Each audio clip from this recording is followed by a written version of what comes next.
We were looking for a wanted subject. I hear something on the radio, and I'm not even sure what it was, but I knew they asked for a dog, so I'm like, all right, I gotta go. So I just start driving. And then I start to realize that it was an escaped prisoner. And we start tracking. So we're tracking through the apartment complex. We actually come out to the backside of Publix, and now it's just that whole wooded area where all those swamps are. So I do the point to point. Ronan goes into the woods, and now me and Mike are in the swamp. The water's probably like mid-thigh. Ronan's not even tracking. He's just swimming. As we get probably mid into the swamp, we can't see anything. There's nobody around. But all of a sudden, out of nowhere, Ronan just dives under the water. This is 56, a Pinellas County Sheriff's Office podcast. I'm Ricky Butler with Laura Sullivan and Ashley Cooley. This episode, we're going back to the dogs. We've got Corporal Justin Fineberg with us from the K-9 unit. This is a guy that grew up in Boston. Yes, sir. In the Northeast there, and came down here, wanted to be a cop, got picked up by the Sheriff's Office, and there's a lot of fun stuff in between that we want to talk about. But first, Ashley has a question. Ooh. Your name is a verb.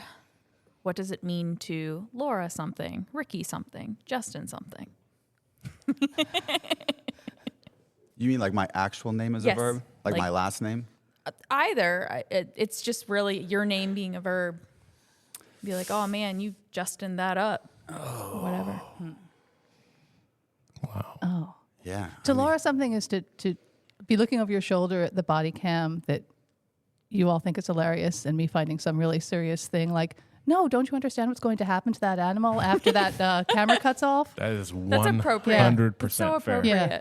I feel like it should be perfection, but it's not because I say a lot of crazy stuff and I'm always falling down. So if you were to Justin that means you probably messed it up. So like anti. Yeah, just don't do what Justin does.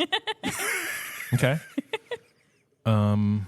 Wow. There's so many ways I go with this, but I think to counter the Justin, if you Ricky something, it's a total disaster, but it looks great, and you'll never know. That's good. As long as you look good while you mess up, that's all that matters. Exactly. That's true. Yeah. And most true. people don't know. We say it all the time. We're talking about things that go wrong, because they do go wrong. People don't know what they don't know. No, that's why when I fall down, at least like I do a nice Hondo roll. Right, like So you it meant to do it. looks I meant to like do it. I meant to do that. Yeah. Especially when the eagle catches it on video, then it's really good. So there's that. And then Laura's looking over the shoulder and going, man, I think I don't know. He definitely dislocated that. Yeah, that doesn't look good. And do you know about the environmental impact of falling into that 6-foot pit that Yeah. you just fell into? Yeah. It's hard to recover from. Mine's not as exciting. I think to Ashley something is just to overthink the hell out of it until it's Yeah, we need to change all that. kind of messed up. But I Yeah. have been told actually what is Ashley something is to show up in your vehicle on fumes. Okay. Yeah. I was like, oh, okay. I feel like that could apply probably to a lot of people in your demographic. Yeah, I guess. I wait until it's blinking at me. It tells me it's Yeah. time. That's what I do. That was a good one. Yeah. That was a really good one. I like that. She's do on a too. roll. I mean, Yeah. they've all been good. Sometimes she really stumps us, but other times it's like, that was fun. That was good. You think we'll That's start the using point. those in the office, though? Yeah, why not? You really rickied up that flow chart. Good job. Yeah. Yeah.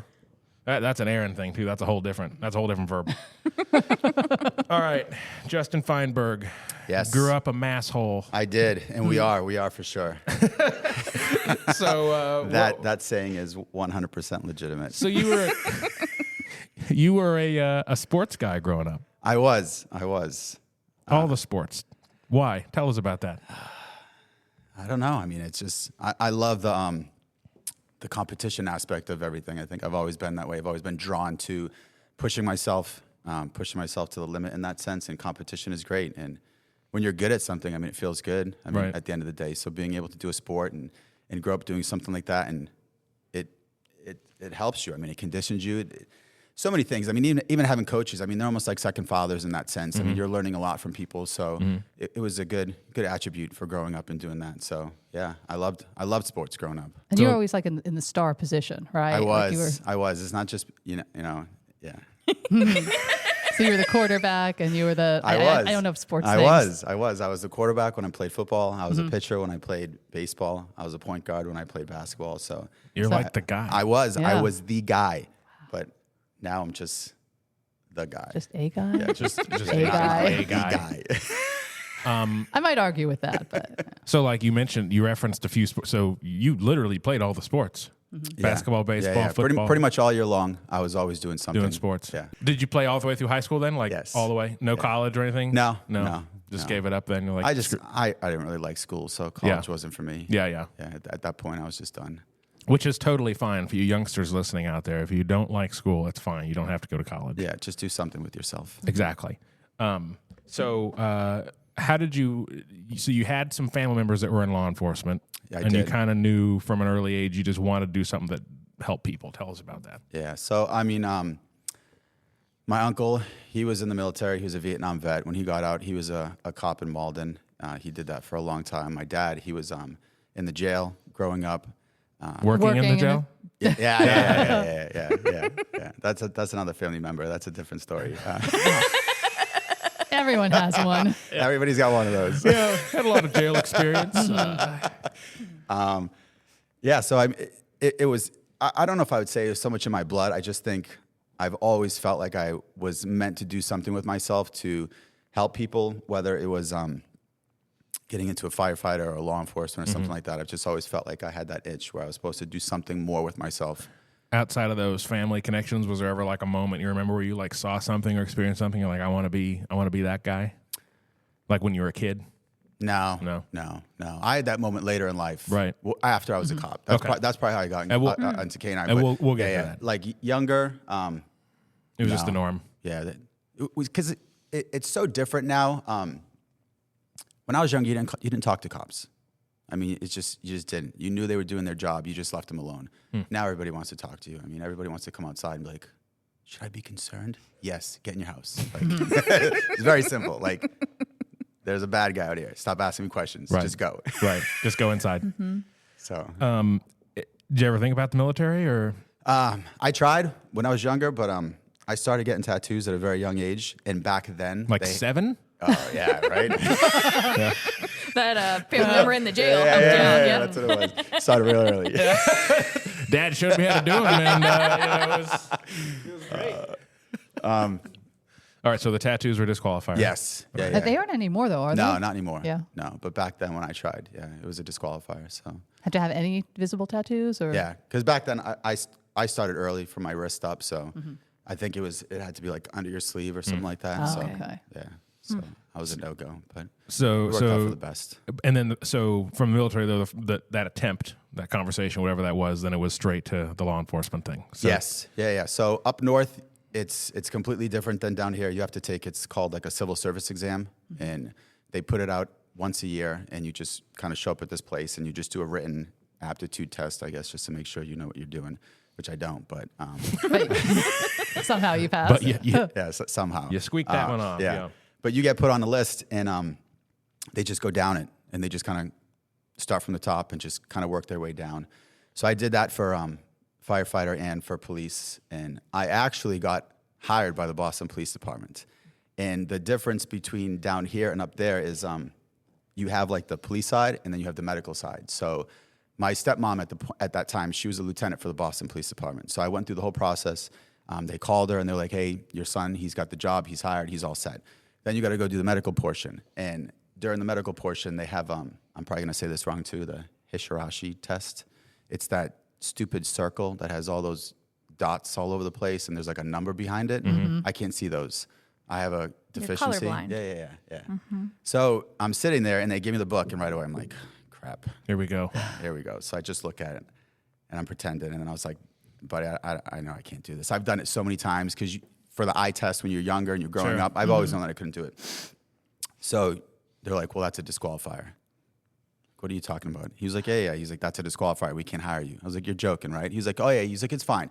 He's like, you can take it to court. He was like, and you'll win. He was like, I'm like, why is it a disqualifier? I was like, what am I going to be chasing a bad guy down the street that's in a red and green polka dotted suit with a number behind it, and that's the only way I'm going to describe him? Like, so I was like, what are we talking about? So, let's talk about color blindness for a second. Yeah. So it's just when you put, like, you can see color, it's just when they throw other stuff with it is what messes you? So it's mostly like colors that are pretty similar. Like I can see that your shirt's blue. Right. But like black, navy blue, red, green, colors that are very similar. I can't tell the difference. Like there's plenty of You times. had me at black and navy blue, but then when you said red and green, yeah. It's just all like bumbles together, Got or it. like grays or something. There's plenty of times where I'll pick something up and I'll say to my wife like, oh, look at this gray shirt. It's not great. Like, Is what attracted you to law enforcement the fact that you get to wear a uniform and they tell you what to wear, so you're not just always wearing mismatched clothes? oh no, because I love clothes. I mean, I know what color they are, but I love. I like this. I have no idea what color it is. I mean, I just walk in, I see the model, I'm like, yeah, that's what I want. I'm like, I figure they know what they're doing. Just don't tell me what color it is. Yeah. All right. So they're like, disqualifies you, but not really, because you can go fight it. Why would you want to do that? That's what I say. And at that time, I was already living down here, and I was actually in the academy on the east coast of Florida. I went to the academy in Palm Beach County. So at that point, I just kind of Forget it. I said forget it. I'm not wasting my time. How did you end up down here? There were a few things between high school and Yeah. How did I end up down here? So I used to build houses for a living, and back then that was when one of the depressions happened, I guess you can say. Recession. Depression. See, That- They, 2008? they kind of go together. It's all the though. same. It's Yeah. bad. We know it's bad. just I don't speak English the very bubble well. burst. When people were poor. Yeah. Got it. So nobody was building houses at that point. Right.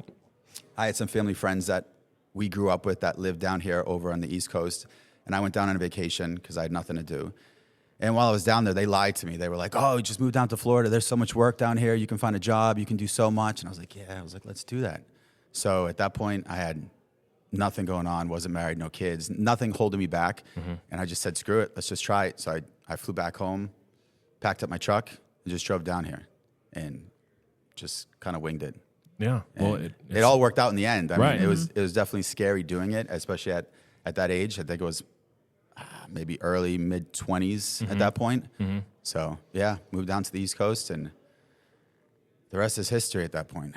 Yeah. So then you start applying for jobs down there? Is that? Yeah, so when I first moved down here, Bally's was a gym, Bally Total Fitness. And I got a job as a personal trainer there. Okay. And I started working there and made absolutely no money. No money. Like, yeah. I looked the part, but I didn't know what I was doing. Right. Like, I don't. That might be why. Yeah, probably. Yeah. Probably. Like, I don't know how to help you out. You suck. Yeah, I mean, clearly you need help, but I don't know how to help you. Yeah, just lift weights. I don't know. Do something. But you kept your eye on the law enforcement piece though while you're down there. Yeah. And then living down here, I found out that you could put yourself through the academy. So that's what I did. I ended up putting myself through the academy, and once I was done with the academy, I just kind of started shooting my applications everywhere. And at that point too, the same thing. Nobody was really hiring. Palm Beach County, they wanted me to work for them, but they wanted me to work as a reservist. And in your 20s, I'm like, you're out of your mind. I'm like, you want me to do this job for free? And they're like, well, that's the only way you can get hired with us. I was like, well, you can pound sand, because I'm not doing that. You can work here, but you can't make any money. Yeah, Like, risk your life, but no money. I'm already a Good. reservist at Bally's. Okay. Pretty much. So how did you end up over here? Yeah, I think at that point I was probably just going online and looking up every single agency in Florida and just seeing who was hiring. And I even went to like the Panhandle. I went up there and applied for a job. I went to Ocala. I just went all over the place. Were you partial to sheriff's offices, or you just whatever? I mean, anybody that was hiring. No, yeah. At that point, I was just trying to get a job. Yeah. To be honest with you. Anything. Yeah, and I ended up getting the phone call over here, and me and Yeri Almada, who used to work here, we actually went to the academy together, and Philip Pione, exact. Okay. Yeah, we were all on the East Coast. Yeah. Interesting. We all went to the academy on the East Coast, and somehow we all got hired together. We were all in the same class. So How was the academy for you? Was it what you expected? Were you prepared? the academy was good. I mean, physically I was prepared because I've always kind of made sure that I've kept myself in shape, hence the personal trainer at Bally's. I was really good at it. Right. So, yeah, the physical aspect wasn't a big deal. I think it was more the same thing that was harder for me to grasp because I have like a curse and a gift. Things just kind of come out of my mouth, and then I think about it afterwards. Yeah. So I say a lot of things. So, like, being in the academy was the same thing because there was times where, like, if you're good, they make you like the class leader. Right. And then when you're a class leader, you're like, oh, I'm the boss. Right. And then you realize you can't say things as being a boss. Is this going to be a recurrent theme throughout this podcast and throughout your career? So were you the class leader? I was. Okay. I was. So it worked out. Yeah, it worked out. Yeah. Yeah. So That was probably the only time in my life I actually semi-enjoyed running. I hate running, which is amazing because I have to run every day for a living now, but Right. I hate it. Like, I just want nothing to do with running. And you have to run every single Everywhere, day. I lost so much weight during that academy just from running nonstop. what was the like? Did you get hired here before you completed the academy, or you were done with the academy and then just kind of? Yeah, I was done. Okay. Yeah. So then you get the call here, you come do whatever you got to do, and Yeah. you're good to go. Pack up your stuff and come over here. Pretty much. And they don't care that you're colorblind here. I don't think so. Maybe they don't know. They didn't know until now now. they know. So Way to go, Laura. Yeah. Sorry. We're just going to blame it on Laura, even though we talked I told about you it this 5 podcast minutes was ago. going to get me fired. That was the last thing I thought you were going to be fired for. Me too. I have a list of There's like 50 so many things. others. All right. So what year is this, by the way? Where are we at here? When you Ooh, man, I'm going to have to do math now. like 2012? Well, I got hired here in 2011, Okay. I think it was. Okay. So yeah, probably 2010, Ish. 10-ish. Okay. Yeah. So you get started here, FTO. How's that go? FTO was good. I was fortunate. I had some good FTOs. I didn't have anything crazy. I mean, obviously you hear all the horror stories, but realistically, the horror stories are just because you have FTOs that care and you have recruits that don't. Right. So I think that's kind of like what the misconception is when you have someone that's actually pushing you. And I think that's something that certain people have, like, and I think that goes back to the same thing with like kind of almost the sports background, the military background, anything in that sense. Like you're okay with someone telling you what to do or how to do it because you know it's going to make you better. Right. And a lot of people don't do well with that, with Right. someone telling them how to do something because they think they already know what they're doing. Yeah, So, but you're right. It's the mentality piece. Yeah. Yeah, pretty much. So you crashed a lot of stuff. Oh, I did. Was that while you were still in FTO when you got out? Like, No, I don't think I crashed at all during FTO. okay. It was for sure once I was by myself. You can't leave us hanging, Justin. Do tell. Yeah. So one of them when I was brand new, I was sitting at home and Russ Aiken, he was my corporal at the time, and he called me on the phone and it was late. He was like, "Hey, is there any way you can come in and do some overtime?" And I was like, at that point, I'm brand new. I was like, "Yeah, absolutely, I'll come in." And he had me on Indian Rocks Beach. So I'm just driving on Indian Rocks Beach, and I'm just going. And of course, I'm new, so I'm looking for everything all over the place. Like, there's got to be a bad guy out here on the beach. You know, there's really not on the beach. So I look over to the right, and I thought I saw like some shadow just running, and I was like, "Oh, I got him." Because that's PC right there. Oh, right there, Yeah. all day long. I was Shadow like- running. Yeah, I was like, I got that guy. So I put my Crown Vic in reverse and just floored it, and I drove right into the Indian Rocks Beach sign and crashed the crap out of that thing. And the shadow got away. Yeah. Shadow got That away. bad guy got away. It was just laughing. As It was he- his lucky day. It was probably just somebody on a run because that's what you do. But Especially on the beach. Yeah. Yeah. So then that phone call was fun, saying, "Hey, since you had me come in for overtime, I made some more work for you." I just crashed Yeah. the car. Yeah. Dang. Any memorable first calls or experiences as brand new Deputy Fineberg? Yeah, I mean, I have more crashes. Those Yeah. are memorable. Okay, well, more crashes then. So I remember it was a night that it was a dark, rainy night. There we go. Yeah, got to set the mood. And there was a stabbing, legitimate stabbing over in 21's area off of Starkey Road. And I'm just flying. I'm like, I got to get there because I was so close. I was on Park Boulevard, and there was, I think it was Wayne Zielinski. He was first on scene. So he's getting on the radio, putting everything out. And I'm like, I got to get there.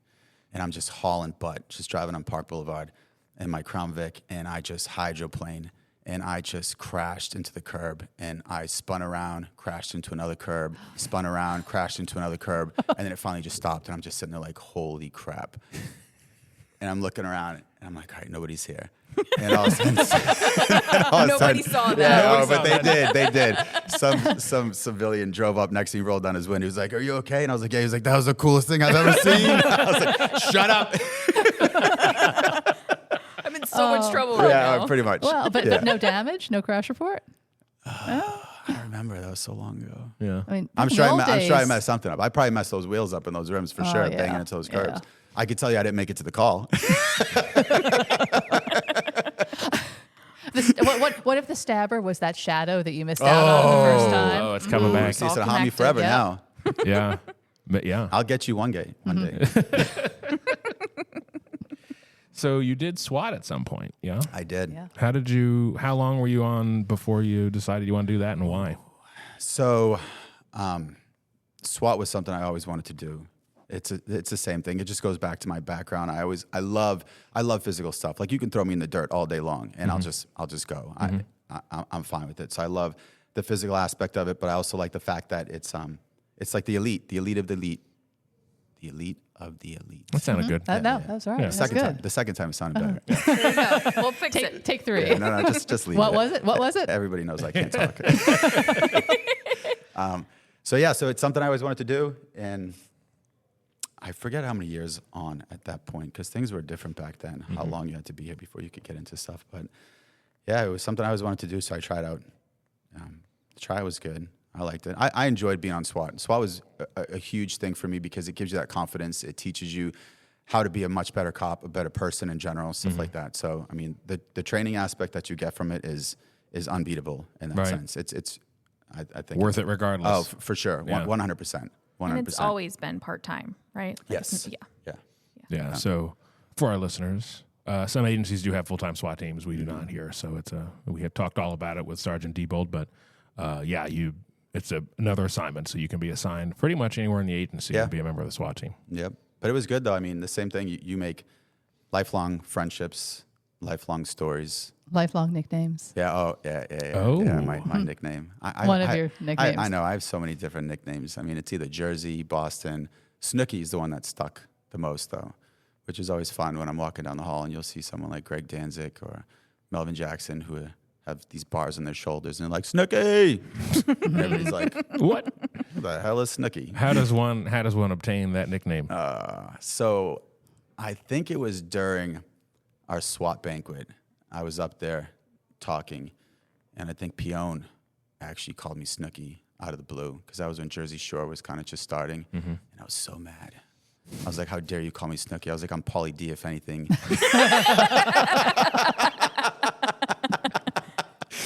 But Snooki stuck. So I tried my hardest to reverse it and be like, you're Snooki. How dare you call me that? And it just didn't work. At that point, was too late. I was Snooki. So it's been that way forever now. Which, like I said, it's hilarious because we're such a new agency now. And like I said, someone will yell that name out and people just looking like, what are you talking about? So it's fun. I enjoy it. I've embraced it at this point. Yeah. Well, you almost have to. Yeah. You got captains calling you Snooki. Yeah. Can't tell them, be like, you better watch your mouth, boy. What, any memorable call-outs when you were on SWAT? We did have a search warrant for a murder victim. Not murder victim. See, I told you I can't speak English. A murder suspect. Yeah. How dare that victim die? Right? They're in trouble now. Ridiculous. Found him. Yeah. He's not moving. Yeah. We had one in Clearwater. That was good. That was actually my first real search warrant that I ever did with SWAT. So yeah, that one's memorable. What happened? I don't know. They kicked in the door and got the bad guy. I was new. I was like on perimeter, just sitting there like, woo! I can't believe I'm here. We're doing cops. Yeah. That's hilarious. So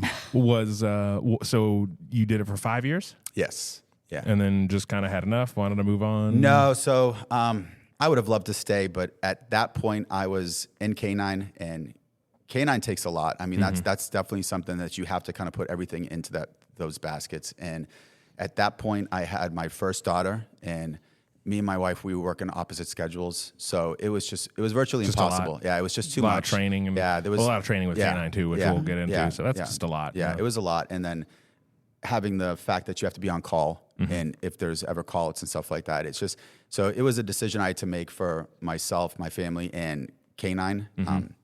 I would have loved to stay, but like I said, because the training aspect, I mean, I still wish I was there because it just, you kind of dust those cobwebs off and kind of keep yourself good in that sense. But, yeah, like you said, it keeps you sharp, makes you better and everything. Yeah. But it was good for a while it lasted. Like I said, I don't regret it at all. I had a lot of fun. I enjoyed it. Yeah. So K9. Yeah. What we're here to talk about, because everybody loves K9. Was that something you always wanted to do? Why K9? It was. I think it's the same aspect because you look at SWAT and you look at K9, and I mean, they're both elite in that sense. I mean, it's like the cream of the crop, and you're just out there legitimately catching bad guys. So for me, it's something I always wanted, but the moment that it really, really settled in, and I told him this story because obviously I remember it, he doesn't because he didn't know the hell I was back then, but I was in FTO, and Alan Clark was my FTO. We were working Dunedin, and there was a burglary that came out. So like usual, we just go set a perimeter, do the thing that patrol does. And Matt Aiken was out tracking. So he caught the guy.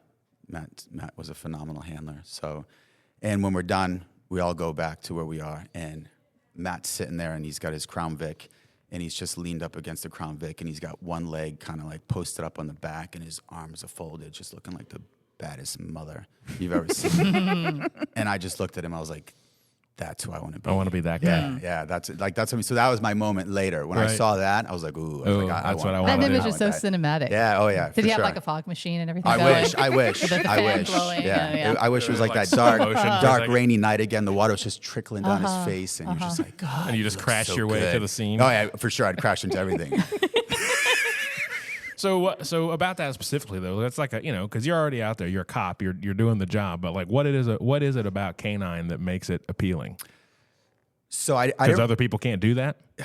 Probably, yeah, you're right. Like the same thing, doing something that not everybody can do is a big aspect of it. But I think I figured it out later once I actually got into K9 why I love this so much.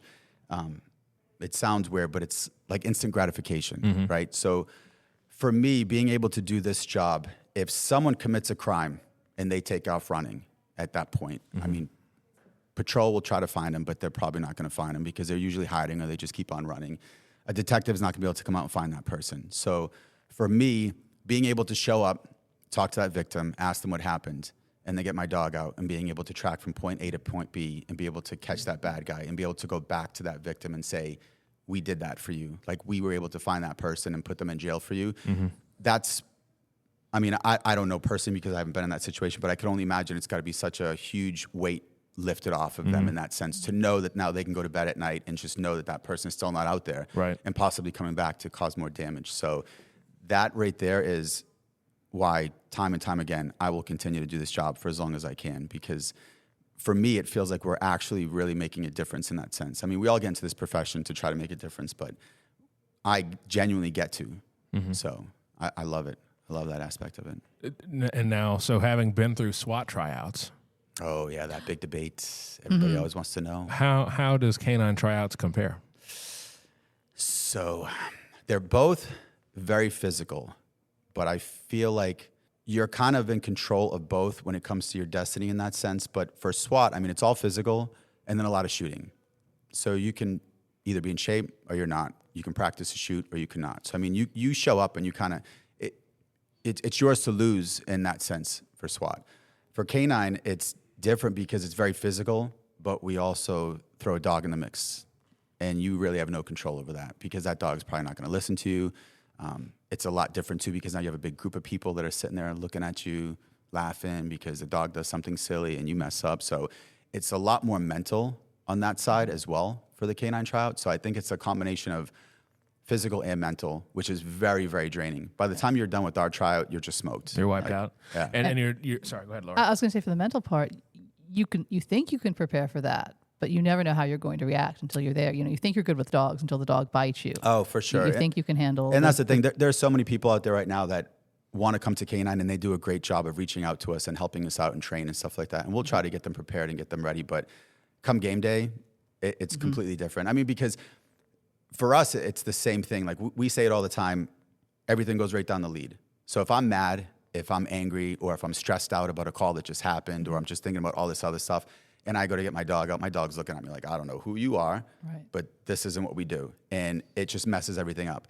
So now you take someone that's never worked with a dog and give them that dog and then say, hey, go do this. And they're like, what are you talking about? So I'm sure they're nervous, sweating. Yeah. But so then the dog's looking at that person like, first of all, I don't know who you are. Right. And you smell bad. So I don't want to listen to you at all. So let's back up a second. So just talk through the K9 tryout a little bit. because it is the physical side. And then just to be clear, like they just throw you in there with some other handler's dog just to see how you react to the dog. Yes. Or maybe the dog is evaluating you. Who knows? Yeah, a little bit of both. Yeah. So it starts off, we usually use Admiral Farragut, and they'll do a swim test. They'll do the 1.5 mile run, and then they'll float or tread water for a certain amount of time. From there, they come back to the kennels, and that's when everything else kind of starts. We kind of walk them through everything, show them what they're going to do. And then we take them one by one. We'll have them do some PT. So they'll kind of run around our facility, come to like the 100-yard line. We'll have them do push-ups, flutter kicks, mountain climbers, something else, some exercises, just to kind of get the blood flowing and kind of warm them up. And then from there, they jump over a concrete wall where the dumpsters are.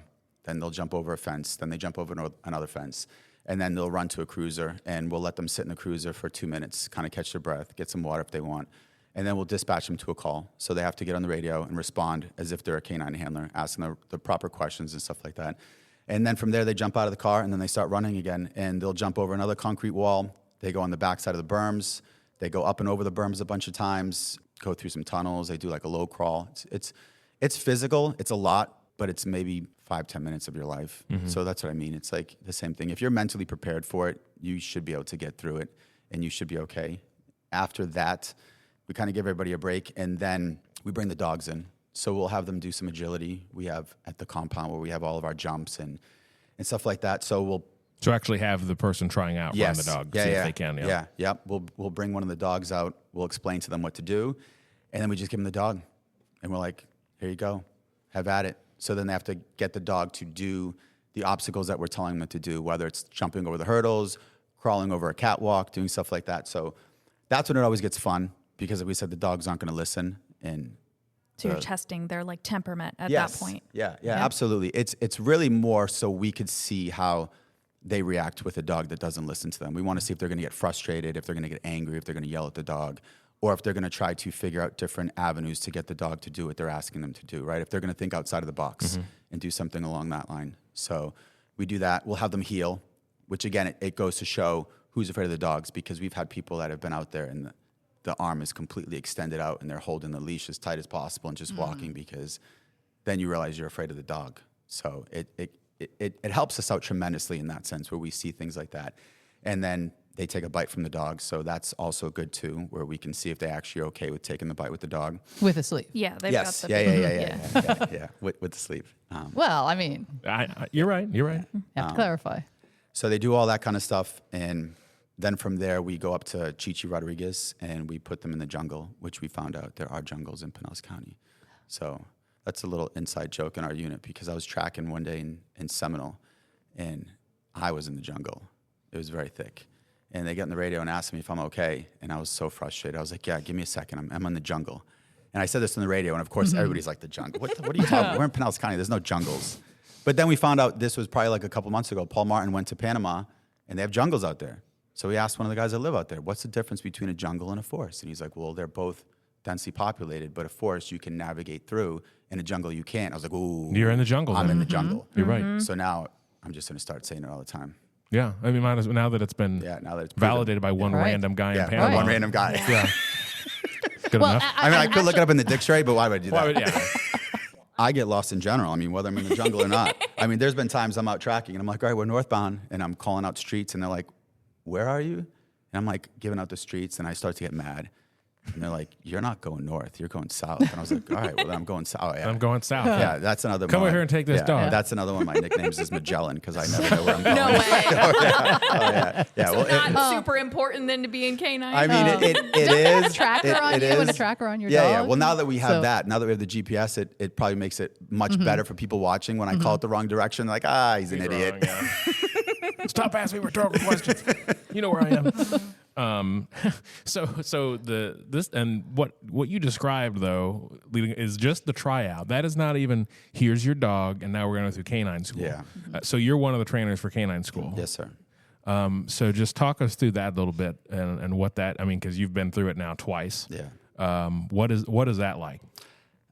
The same thing. It's so mentally tasking, honestly. Because again, if you come into this job, you have to know it's physical. Honestly, like for someone to want to be in K9 and try out for K9, it's not like they haven't been sitting on the sidelines and see what we do and hear what we do. So they know it's physical. So you should be physically prepared to actually go through K9 school. It is such a mental mind mess up because, again, you have this animal that doesn't speak English, that doesn't know you, that has just came from Europe to our vendor over here, and they did some training, and then they came from there, and they came to our kennels, and then from our kennels, and they go to your house. So the dog is so upside down at that point, they don't know what's going on. And now you're trying to tell the dog to do something, and the dog's like, I don't know what you're doing. So it's such a mental aspect in that sense, because you could be doing everything perfect one day, and then the next day, everything just goes to crap. Yeah, nothing works. Yeah, or from like the trainer's aspect, because we're on the outside looking at it. So I'll tell you to do something today, and then tomorrow I'll be like, don't do that, do this. I'm like, well, you just told me to do it this way. I'm like, I know, but now listen to me. I don't want you to do it this way. So yeah, it's very, very mentally draining in that sense. It's a lot going through K9 school. You have to have a very good support system at home and even in the unit. It's because because even after K9 school, I mean, this whole job is mental. I mean, you catch somebody one day, and the next day you're a loser, and you don't catch anybody. So it's just, you have to be such a bipolar person in that sense. So you have to be able to just kind of like let things go and not let it dwell. So yeah, K9 school is very difficult in that sense because it's very, very mental. And it's 15 weeks? Yeah, 4 months. Okay. Yeah. 16 weeks. Okay. Yeah. And then we run the K9 school for Yes. most of the agencies in the county, with the exception of St. Pete, right? Yeah, St. Pete does their own, but Tarpon comes to us, Pinellas Park comes to us, Largo comes to us, Clearwater comes to us. And we've got a school coming up, We right? do. Yeah, we have tryouts coming up. How many dogs we got for that one? So Pinellas Park actually has 3 that they're putting through. And John Haar, he's getting a new pup. Wyeth Whitehurst, he's getting a new pup. And then we're replacing an open spot that we have. So as of right now, it should be a 6-dog school. So, yeah. How do you? Which I'm glad it's going to be now, because all the schools I've taught lately have been in the middle of the summer. Oh, and it is my God. miserable. Yeah. So I'm just so excited. I mean, May isn't great. But I know, but I'm just At so least excited. it's not August. Yeah. To see somebody else in that situation, like, it sucks. I can sit on the sidelines and be like, How do you? I'm not sure exactly how to phrase it, but how do you figure out how a dog thinks? Because the dogs, they want to do their job. They know that you want something of them, and they're very, very eager to do whatever it is that you want them to do. And they're doing the thing that they think. They think that they understand what you want whenever they do something, probably. Yeah. So how do you figure out how they think and what mistake they're making in their head when they're trying to fulfill your orders and fulfill your wishes, but not doing the right thing? How do you get inside a dog's head? So it's difficult, especially depending on the dog. I mean, some of these dogs, their drive is just so out of control that it clouds their judgment. I mean, like my dog now, Beau, he's nuts. I mean, he's such a good dog, but when he sees that toy, his eyes bug out of his head, and he's just like, he can't stop shaking. He's like, give it to me, give it to me, give it to me. It's wild to see. So that's a lot harder than, say, like a softer dog, but really it's no different than human beings, right? I mean, we have essentials that we need to survive. You need air, you need water, you need food. I mean, there's those type of aspects. So if you take something away, you'll do anything for it, right? I mean, even a human being, if I was like, I'm not going to feed you or give you any water unless you do this, you might be like, yeah, pounce in. But at some point, you'll be like, all right, I need that water, I need that food. And it's the same thing with the dog. I mean, we use the food as a reward system, so it's a lot easier for them to understand you're getting fed through me. So until you do what I ask you to do, you're not getting food. So it's one of those type of things where, and the dogs are so smart that once they realize that and they pick it up, it just goes so much faster. So it's really all just feeding them, building that bond with the dog, and getting the dog to trust you and understand that I'm here to help you. I'm not here to hurt you. I'm going to feed you. Just do what I'm asking you to do in that sense. What about the times when they're trying, though? Like, I know you want me to track somebody. I'm tracking the thing I think you want me to track. Hey, look, I found it. But he's tracking, your other handler that's behind you or something. Where they understand kind of the assignment, but they're confused about something. How do you work out those little kinks in the training? So trial and error, maybe? Kind of pretty much. I mean, we have such a regimen of how we do things. Like, we started off so little. And again, we use food for everything. So even with tracking, we put the food in the grass. And it just shows the dog, put your nose down and you'll get fed. But it's also incorporating the odor. So like, we'll walk with like a straight line track, let's say. And as we're walking, we'll put a bunch of pieces of food down the whole entire time. And then we'll bring the dog out. We'll give him the command, seek, track. And we always say that every single time, right? So it becomes kind of like a cue. There's certain words that we say that it's a cue. And eventually they'll put their nose down, and then they're pairing the food with the odor. So it's like they're getting reward with what they're doing, and they don't even realize it already. They're smelling the odor. They're smelling the crushed vegetation in the grass. And they're also getting rewarded because they're getting fed. So we start that off so slow, and that's such a long process that by the time we take the food out of it, they understand that human odor equals reward. Because like you're saying, right, at the end of the day, they're wild animals. And they know how to track in general because they have to in order to find food. So it's kind of like you're saying, taking it away where don't track the rabbit, I need you to track this person. So it's just repetition over and over and over and over again. And then the reward system, it's the same thing, showing them that you're either going to get food when you put your nose on a track or there's a man at the end with a tug. So it's just showing them that everything, realistically, everything the dog does in their mind is a game. They think it's fun. So it's the same thing even with us. Like we have to act like silly gooses all the time. That's probably the hardest thing too for grown men or women to come into this profession and tell them like, I need you to be a goofball. Like I need you to get down on the ground, roll around like a kid, just act like a goofball. And a lot of times that's hard, especially with like macho men. But yeah, right, I ain't doing that. But like you will, or you ain't gonna make it. So it's really doing that, showing the dog that you're pleasing me, right? Like you were kind of saying, like if the dog does something great, I'm gonna act all crazy. I'm gonna act silly. I'm gonna scream. I'm gonna yell. I'm gonna run around. And the dog's like, oh my God, what did I do? What did I do? I want to do it again. Because they want attention and affection just like we do. So it's like showing them that is how we teach them. Like if you continue to do this, you're gonna continue to get rewards. You're gonna get pets. You're gonna get love. You're gonna get all these things. So it's in that. But if they're messing up, we just have to retrain it. I mean, like I recently had an incident where, again, because Beau is so smart, he knows where he gets his reward. So he knows he gets it from usually the other people in our unit because we're laying tracks for each other. So it got to the point where as if the person that was with me, he's like, well, I get my reward for you. Cut out the middleman. Oh, yeah, 100%. So like he would start tracking and he would smell odor and he'd be like, all right. And then he would just circle back to the guy behind me and be like, do you have my toy? So then that's a problem. So then we have to recreate it and try to get away from that and teach him, no, it's not here, it's out there. You keep your nose down and you'll find an even better reward over there as opposed to trying to cheat and just get a toy from this guy. Yeah, pretty much. So I've always found the whole tracking piece super interesting because the way you kind of explained it was, you know, you're kind of breaking them down to teach them how to do X, Y, Z. But, you know, when you show up at a scene after somebody left on foot, like, how do you know that he's on the right track? Like, yeah, so I mean, I know it's like typically the freshest. Yeah. You mentioned the broken vegetation piece, but they're also smelling the human odor. So, like, how do you? I mean, I've literally seen it. Like, we've watched body cams, we've seen clips of it where the dog's like kind of I don't know, and then you know, like even I know, like okay, that dog's on something. But like, how do you know it's the right one?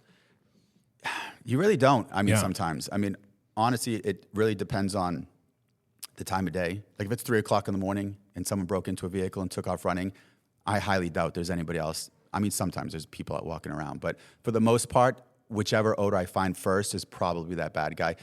But either way, we're going to go with it no matter what. I mean, there's times where we're out tracking and we'll say, like, listen, I'm on something. I don't know what it is. I'm just going to go with it. So if he shows me that he has tracking behavior, I'm going to go with it. But for the most part, we can tell the difference because there's a difference in, say, somebody taking like a leisure walk or a jog and then that fear odor. The dogs are so much more intense when it comes to that. Like if you just get out and you're just, the same thing with us, right? Like if somebody kind of walks out a track for us, the dog will track. But then when the dog's tracking a legitimate track and it's an actual, say, bad guy, everything about them is different, right? Their posture's a little bit different. They're more intense. Like they're really, really pulling. You can definitely tell the difference between that kind of odor once the dog kind of figures it out. After they've, say, caught somebody in real life, then they realize like, okay, that's the odor that I want. That's the reward I want. You can kind of tell the difference. So like you they can smell the fear. Yes. Yeah. So you can never really get that in training until they get out there and get their first bad guy. And that's honestly the hardest thing for new handlers and new dogs because you'll go through school and your dog's tracking phenomenal. You're like, oh, I'm going to catch everybody. And then you get out and the dog smells the fear odor for the first time and the dog's like, what is that? Because they're so used to something else. So it's like it kind of takes them a little bit. That's why it's a process. It takes some time for the handler and the dog to really kind of connect in that sense and kind of figure it out. And even for the dog, because they know what they're doing, but again, it's still brand new. The picture's brand new, right? It's a different odor. It's a different environment. Dad or mom is completely different because now my nerves are going crazy because on a training track, you're like, whatever, I got this. And all of a sudden now it's a legitimate call. Yeah. You have all your There's peers actual listening. stakes. Yeah, like everything's going on. And again, right, it's like I'm the end all be all. If I don't catch this guy, it's like, wah, wah, wah. And if you catch him, you're a hero. Right. So that's very difficult for a lot of new handlers to be able to sit there and kind of be able to grasp that and understand, like you have to keep your nerves in check in that sense. So it's a lot. Yeah. When you train, do you only train with other law enforcement? Do they ever cue in on just like law enforcement specific smells, like, No, so gunpowder, break free, things like that you're going to have on you? Or do you ever bring civilians in for them to smell regular folk? So not so much that we bring civilians in, but a lot of times what we do, because like you said, it's mostly other law enforcement people. So like say if I'm just kind of standing around, I've done this before. If I see somebody just walking down the street and they're just going for a stroll, like, hey, can you do me a favor? Can you just take this tug toy and just go for a walk and just drop it wherever you want to drop it? I promise you won't get bitten in the end. Yeah.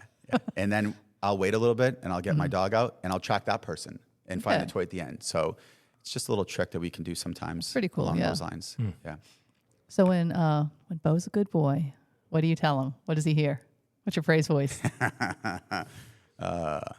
So that's what I say. I have so many nicknames. It's Tigger from Winnie the Pooh, and it just happened. I don't know how it happened because you're just sitting there, and again, it's like, well, you got to be silly, and I'm gonna try to do it now. That's what it was. So like when I had Ronan, and I'm sitting there, and he did something good, I was like, good boy, and it just stuck. It just stuck. It just stuck. So and.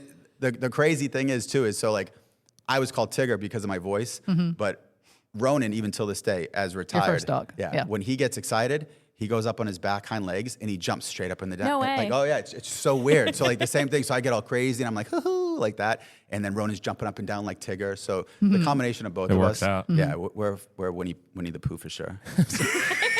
So back up. Let's back up to your first dog. Let's back up to Ronan. So you go through the trials and tribulations, because I imagine you've described all this because you've been through it, obviously. Yeah. So did you have like a memorable first catch? Like what was that like? We did. So our first catch was a stolen vehicle, and they ended up, I don't remember if they crashed or if they just bailed, but it was 611 and it's not Boot Ranch, 611 and like Tampa area, kind of like that industrial area right there, right where it kind of splits. And they bailed. So I show up and Matt Aiken was with me. So I get Ronan out and we hit that track in the grass and we just start going. And at that point I'm like in heaven, just running.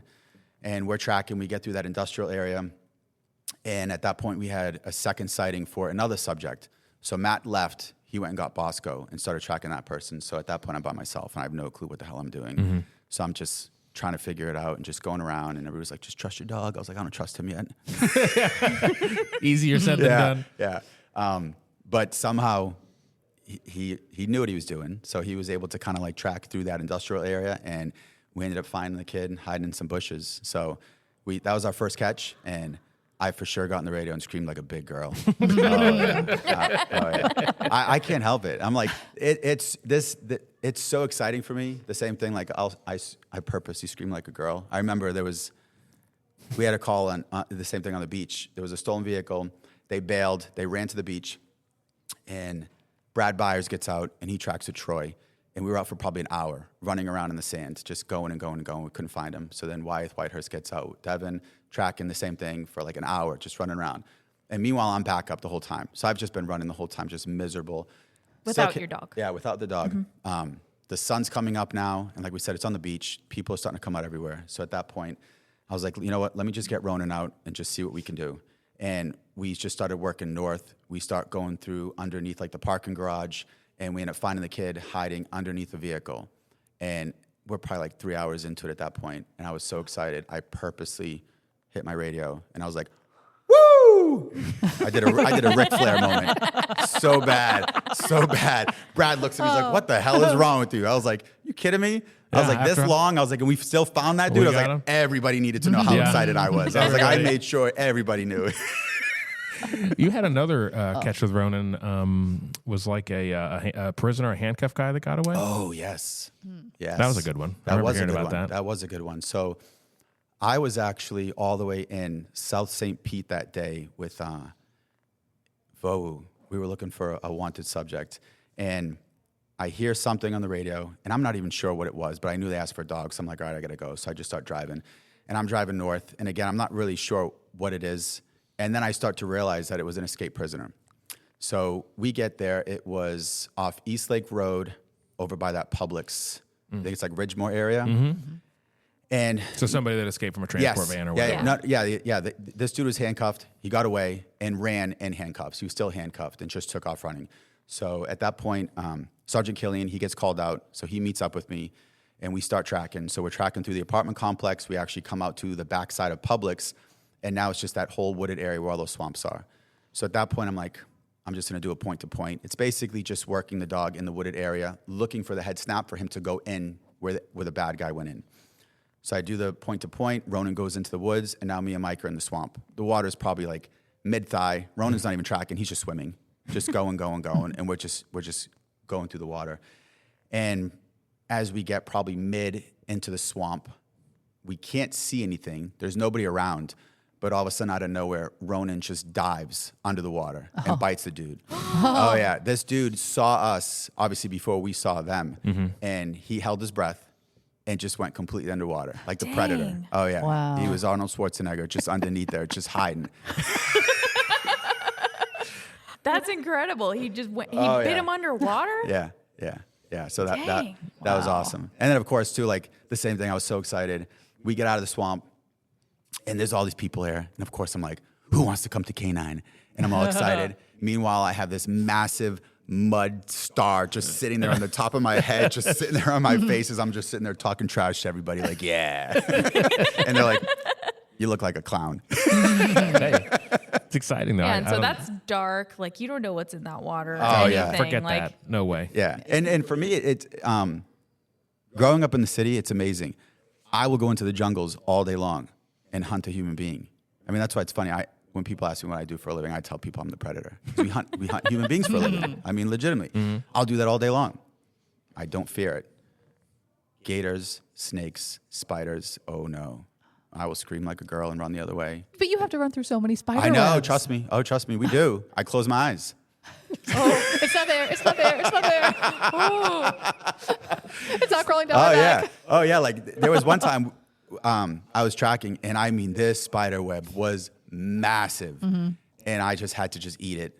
And I'm just going, because at that point, you can't do anything. The dog's pulling you, so I just ate it. It's all over my face. It's everywhere. No. If it reassures you at all, none of the spiders that make webs in Florida are venomous. I don't care. It I still doesn't. don't like them. No, They're nobody so You're cares. going to tell me all the snakes aren't venomous either. I don't want to touch them. I just icky. don't. Yeah, I don't want anything to do with it. And you know, like if you run through a spider web and it's like, whoa, like I was a big ass spider that made that Oh, web. trust me. And that's the problem. Like when it gets that close and you see it and it's right in front of your eye and you're like, ooh, that's big. Yeah. But luckily, it didn't get me and it flicked up in the air and ended up going on the guy behind me. Perfect. So like 45 minutes later, I get a phone call and he's like, I got out of my truck. He was like, and that spider crawled out of my vest. And I was like, yes. Nope. Dang. Oh. Nope. Yeah, How do you not translate that down to your dog though? When like the fear, Yeah. like going through, because I would be like squirmy and just. No. Oh, yeah. I wouldn't even. That one night you went and covered. I wouldn't even do that. What you did when you covered canine. Well, they were all in tryouts. front of me, so they It kind don't of ma- cleared it. Don't it. matter. Yeah. I mean, I'm glad that she was there because if anything happened, I'd just push her aside. I hear something. I'm like, sorry, Ashley.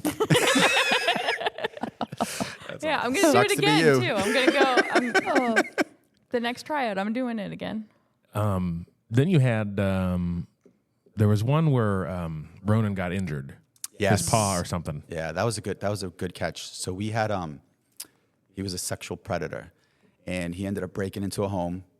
The woman woke up, so he took off running. It was down in Lealman area. So I get there with Ronan, we start tracking, and we end up tracking to 275. And those fences are the worst because there's no crossbar. They have like the spikies on top. So a lot of times we'll try to avoid that. We'll either get another dog on the other side or we'll have to figure out something how to do. But at that point, it was do or die. Like we needed to go. So Ronan jumps over the fence. we track across 275, both lanes, go back into a wooded area, and we ended up finding this guy. Ronan bites him, and at that point, the fight is on. Like, this dude legitimately wanted to fight. He was, like, sometimes you come across, like, that 1%, like those true bad guys. Right. That don't care. Yeah, if he they're was getting one- he bit. was one of them. Yeah, like, they want to fight. So we were in a fight. Ronan messed that dude up. He messed him up good. Good boy. Do the noise. Do the praise noise. Yeah. So, How do you fight somebody when your dog is also fighting them? I mean, does your dog pay attention to whose hand is can he- whose when you're? Yeah, so for the most part, usually once our dogs lock on, they're there. Like, they won't let go. Okay.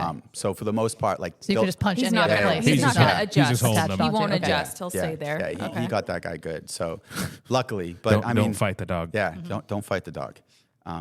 But so when it was all said and done, I get him back to the truck, and then once everything kind of cools down, I open up the back of the truck to check on him, and there was blood everywhere.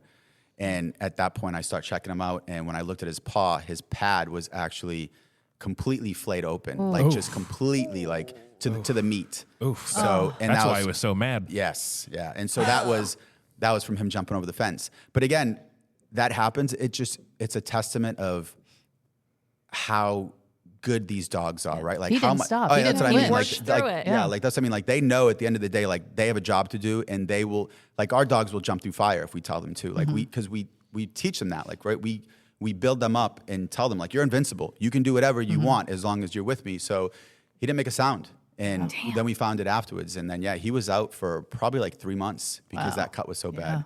Yeah. Poor guy. Yeah. Dang. Yeah, it's crazy. Man.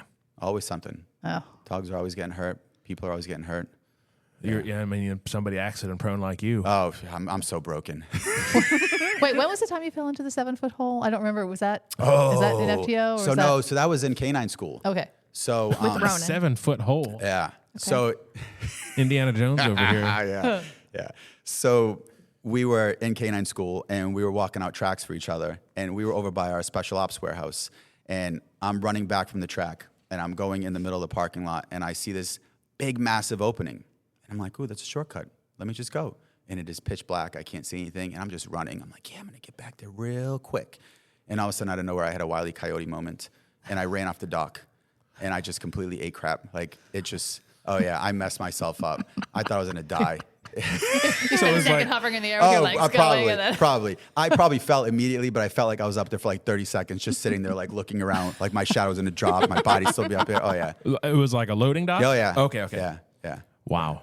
Yeah. That would be terrifying in the dark. It was. It hurt. And then later we found out that they went back and put up gates, so I probably changed that. For them. They probably watched it on video. and There's went, a "This reason. guy's an These idiot." are the Justin Gates. Yeah, I need like baby-proof gates everywhere. Little baby gates. That's awesome. So now you have Beau, Yep. and you just graduated with him last year, right? Yes. Or, Yeah. I believe this June will technically be 2 years. Okay. Since From starting school. Yeah, from starting school. Yeah. what's his personality like compared to Ronan? Oh, he's crazy. He is. It Is took him. he still a leg humper? No, I know he was like wrestling. He wasn't. Yeah. Right. Yeah, he likes to jump on people. He's a very friendly dog, but Very. Is that like adding insult to injury if he's biting you and humping you? And you're Oh, the I'm bad sure- guy. I'm bad for that person, not for me. I Yeah. mean, I hope I get it on body camera.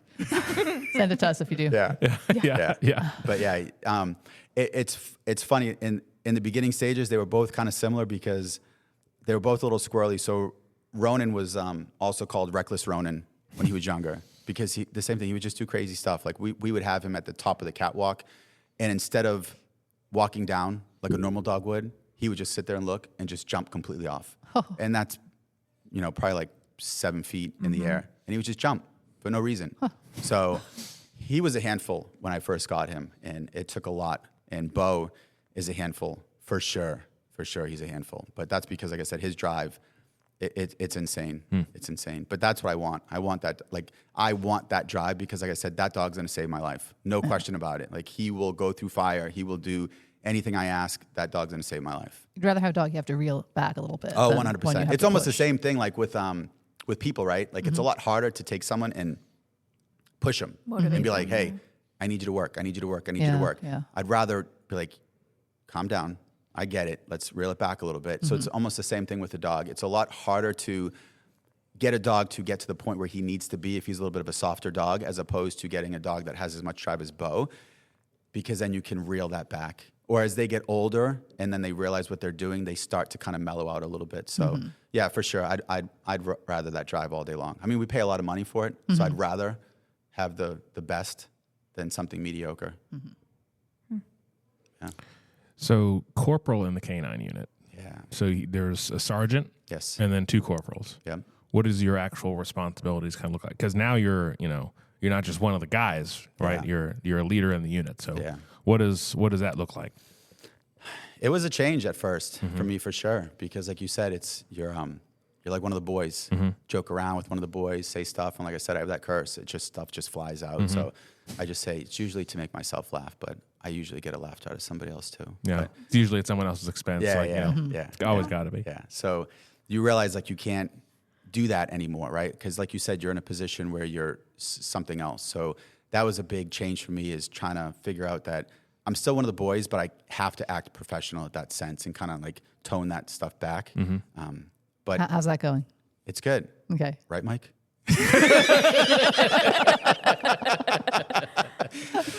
Yeah. So like what are the responsibilities that you have, like actually as corporal? Like I know that you guys help with scheduling demos and things like that, but that's just the stuff we see. I mean, what's... Yeah, I mean, so for the most part, I mean, obviously if Mike isn't working and he's off, Sure. we'll take on that full responsibility. So we approve reports, we approve all the training logs and stuff like that. And then like you're saying, scheduling and a lot of stuff. We help out with a lot of the day-to-day stuff to kind of take that burden off of Mike, because he's got enough going on. So we're there to help out. And then when we're working, obviously we're there to, if there's a bite, we'll take care of everything. We'll do like our post-bite interviews. So there's definitely a lot more admin stuff that comes along with it, Sure. but it's good. I'm enjoying it. I like it. And people don't realize, I mean, we actually have we really don't bite that many people No. in the big scheme of things. Most No. of the time we're just finding them because, like you kind of alluded to earlier, people Yeah. see you or hear the dogs are like, yep, Oh, yeah. I'm good. Yeah. Except for that 1% Yeah. that wants to fight. Yeah. I want to know, like, what's a Yeah. post-bite interview? Yeah. Oh, so you so got does that bit. go? Interview the dog. Where did Yeah. he bite you? Right here. Yeah. Does Yep. it hurt? How are you Yes. feeling? Thank you, sir. Pretty much. So if we do have a dog bite, we have a series of questions that actually went through our legal team, and we'll ask them questions pertaining the dog bite, and it's always verbatim. Like we have an actual list, and when I speak to somebody, I'll tell them, be like, listen, Corporal Fineberg from the Sheriff's Office, I have some questions to ask you strictly about the dog bite. That's all it is, and I'll show them the questions, and I'm like, these are verbatim, and we go down that list, and it's more so we can type up a report as well and talk about what happened, what were the circumstances, if they saw the dog coming, if they knew that we were looking for them, stuff like that. It's more for us to kind of have something on the back end that we have in writing about how the incident happened. Do you think people lie on that most of the time? Like, I didn't know. It's not. Like, does it help them? Or It's not they so think- much lie. Well, people definitely lie to us. Yeah. But I think in that moment, they're not really sure what's going on, and they definitely exaggerate a lot. So a lot of times you'll ask, and someone will tell you to pound sand, and you're like, all right, whatever, it is what it is. But like one of the questions is you'll ask them, how long was the dog on the bite for? And we just had one recently, and I asked a lady, and she told me 15 minutes. Yeah. I was like, yeah, you're out of your mind. But they think it's 15 minutes. So I document it and say it was 15 minutes. I mean, it's not, but so it's not so much that they lie. Just whatever their perception of whatever it was. Yeah. Okay. Yeah. Interesting. Yeah. Wow. It works out. Do all the corporals teach canine school or no? Yes, Is that part no. of the role? No, it's not part of the role, but so Paul Martin is an instructor. He can teach if he wanted to. I'm an instructor. John Haar is an instructor now. Wyeth is an instructor. Dominic Brissett is an instructor. So at this point, we have multiple instructors where it just kind of works out, whereas if who's able to do it. So like I've taught a lot of the most recent schools, but now that John is an instructor, he taught the last school, and then he's actually going through this school with his own dog, so he'll teach that school as well. So With his own dog? Yes. Also? Yeah. Oh, Oh wait, I think did you do Yeah, that I with did do Beau? that with Beau. Yeah, you did Yeah. that with Beau. Yeah. Okay. Yeah. It's difficult because you have to put a lot of time and effort into everybody else because again, right, like it's your name that's on that product. So you're trying to make sure that when that dog's ready and that dog goes out, people know, okay, well, that dog was trained by so-and-so, so it's gonna be a good dog. So you almost kind of put your dog on the back burner a little bit because you're really making sure everybody else knows what they're doing. But then it's not such a bad thing because it's a lot easier for me to kind of catch up. So I can concentrate on other people, and then if I need to worry about something else in the back end, I can do it. So You You also teach teach. the- yeah, I was probably gonna what say. I was gonna ask, yeah. You also teach detector schools, yes. right? Do Yeah. you teach both of them, or Yeah. just one So or the other? yeah, we'll do patrol school first, and then when patrol school is over, then we'll do a detective school. Usually we like to wait at least about a year. For the dog. Yeah, before the dog Yeah. goes back into school for detective school. Kind of making sure that they're solid, that they know what they're doing, because that's their secondary job. Right. Primary is tracking and catching people. So we want to make sure that dog's not having any issues and that they're good to go and that they're doing their job, they're catching people, and then we'll put them in detective school. Right, and for our listeners, so all of our dogs, well, except for the bloodhounds, Yes. they're single purpose. They slobber on you, but They stink too. but all the other dogs, the chefs and the mows, the chef mows, all that stuff, they are all patrol dogs, which means they're out there looking for bad guys, apprehension, Yes. and then but they're all dual certified. So Yes. they're patrol and something else. Yes, all our and dogs it's- are split. and it's either Drug drugs or bombs. Or bombs. Yep. And the detector school obviously covers both because you're teaching them Yes. about the scent. Yep. So talk about that a little bit. I mean, how hard is it? Is it a tough thing to teach dogs that additional thing to kind of give them that? Because they're not scent. I've always wondered about this because they're not scent discriminate when they're tracking somebody. So they are. They are. They can definitely scent discriminate. And again, right, it's if you get them in that odor. So Sorry, that's what I meant. It's the freshest odor. Yes. It's not like a specific yeah, person. yeah. Is once they lock in that odor, then they're scent discriminating at that point. At that so point. they're not going to leave that odor to go find another odor once they're locked into that one. But with detector, it actually isn't that difficult because we've already shown the dog odor equals reward.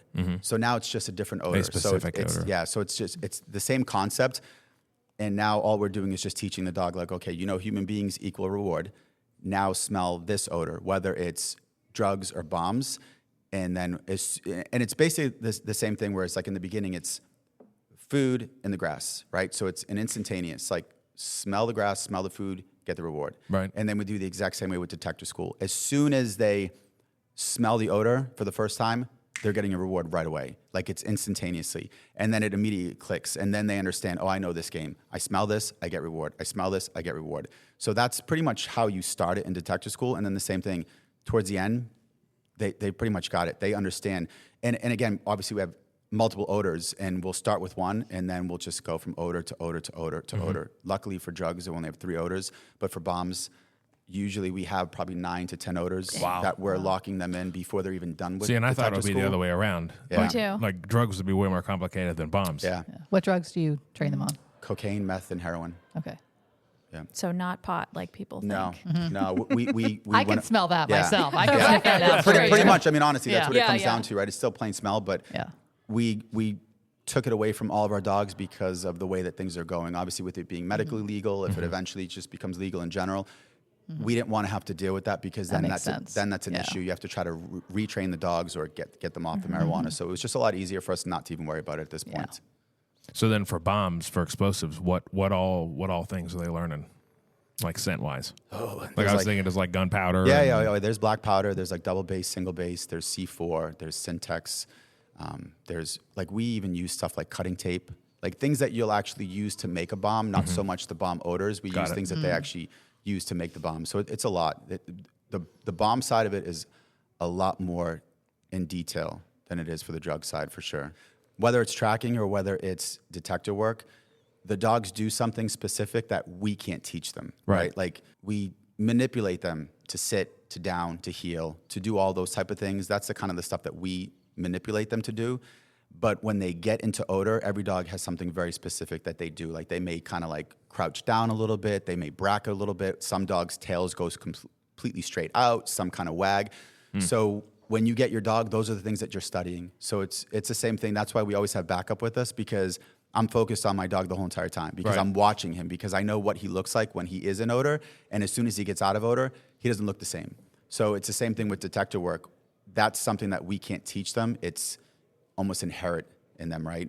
Where as soon as they smell that odor, they know it equals reward, and they do something, whether, like I said, it's bracketing or just sitting down a certain way, and they'll do it every single time. So it's their telltale in that sense. And that's something that you use when you articulate, yes, whatever. Yeah. So they did this. Oh thing yeah. So for like the drug dogs, teach them, because when you use the word manipulate, it might sound a certain kind of way, but that's just what you've taught them through everything else is what they do. So they do something different when they find somebody as well. Interesting. Yeah. And this may be what you said a little bit ago, but like if you show up to a scene because someone ran off or whatnot, do you know for certain that, or does the dog know that it's person time, it's not drug time, or whatnot? Because I know you said, like, what do you say? Seek track. Yeah. Okay. But it's also, it's a cue, it's a picture. The dogs learn in pictures. So if you do the same thing over and over and over again, they understand. So for when we track, we hook the line up to their harness. As soon as you hook it up to their harness, they know what they're doing. It's go mode. Yeah, they know they're tracking. For detective work, I'll take the leash and I actually hook it up to Beau's collar. And that's what I do when I'm doing my detective work. It's never on his harness. So if it's hooked on his collar and we're walking around, he knows he's looking for bombs. If it's on his harness, he knows he's tracking. So it's the same thing because we do that over and over and over again. Yeah, it's conditioning. Yeah, pretty much. Yeah. Oh. Okay, that makes sense. Yeah. What's the next step if you find explosives? Run away. Oh, Yeah. No, we'll call Tampa Bomb Squad. Okay. Yeah. Does that happen? It has. I mean, we use them in general a lot because the thing is, if it's something very specific, if someone calls in a bomb threat and says like, hey, there's something here, and we show up and there actually is something there, we're not going anywhere near it. Right. There's no reason for it. If there's a credible threat and we see something, we're just calling the bomb squad and they'll just So take if they care say of there's it. a bomb in this building or something, and then there's a backpack where there shouldn't be a backpack, Yeah. you're not going to send them up to smell the backpack. You're going to back away, or It honestly depends. We have... or a mysteriously wrapped package. Maybe a backpack is too ordinary. Yeah. It just honestly depends on the circumstances and the totality of everything. Okay. But there have been plenty of calls where there are bomb threats or just something in general, and there is a package, and we will sniff it. But I mean, there was one in Bay Pines, and there was a box that was sitting in the parking garage. It was a handmade box. Like, you knew someone did something, and it was just left there.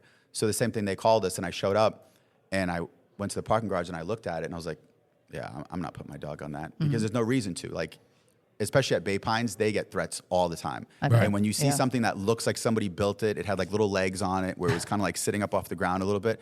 I'm like, I'm not going anywhere near that. Suspicious enough. Yeah. Just on its So own. at that point, you just Yeah. call the bomb Just squad call them, and they just come in and deal with it. And you do a lot of proactive work too. I mean, there's, of course, here in Tampa Bay, we have sports teams, we have all kinds of special events, Gasparilla, we have VIP visits, and like right now we're doing the the Blue Jays. Right. So we take care of all the Blue Jays games. But yeah, like you said, Gasparilla, Epiphany, there's a lot of different events A lot of bomb that sweeps. we're always helping out. Every time someone political comes into town, we're always doing sweeps for them. So yeah, there's a lot of work. Yeah, that's a whole other aspect of it. I think that people don't realize. Yeah. It's like that's why you see dogs at events for that reason. Yeah. So is Beau then he's explosive? Yes. Detect. Yeah. Okay. It was Ronan too? Yeah. Yeah. Yeah. Usually once you're something, you kind of stick with it. But it's Okay. also because bomb dogs are better. They're the elite. Yeah, they're the Elite elite. of the elite. The elite bomb dogs. They can smell 9 things. When was the last time your drugs blew up? Yeah. I mean, yeah. So I imagine when Haven't you been to a meth lab? I mean, they do. Fair. with you have to do sweeps for events and stuff like that, or if a bomb threat comes in, that's when they would do that. What about like a drug call? Like, is there a drug call? Like, So especially for patrol, I mean, our drug dogs get utilized a lot when it comes to patrol. I mean, anytime Really? somebody does a traffic stop, if they want a dog to come and sniff the car, they'll come and sniff Really? the car. Oh, so yeah. okay. I So didn't during realize patrol, that. the drug dogs are getting used all the time. Yeah. okay, I do have one question though, because people are going to want to know the names of like Ronan and Beau. Yeah. Like, is there significance to either of their names? Yeah, so for me, yes, my dogs. Ronin is Japanese, and it means samurai without a master.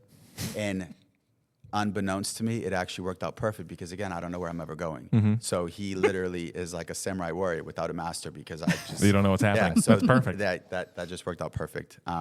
And Beau is spelled B-E-A-U. It's French for handsome. And I mean, obviously, he's like my... That's like, self-evident right there. You're a dog, yeah. Yeah, Clearly. pretty much. I mean, We've I had looked in to- the mirror and I was like, Beau. Beau, yeah.